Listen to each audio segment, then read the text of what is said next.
वक्त की बड़ी खबर आपको बता दें, पॉलिटिकल रिएक्शन भी सामने आ रहे। मोकामा में 5वें राउंड की काउंटिंग पूरी हो चुकी है। यहां जेडीयू के अनंत सिंह 600 वोट से आगे चल रही हैं। हालांकि 600 वोट का जो अंतर है वो बहुत ज्यादा नहीं होता है, कब पासा पलट जाए।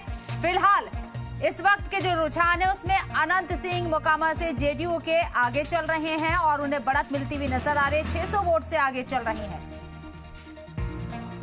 6000 वोट से आगे चल रहे हैं वो यहाँ पर।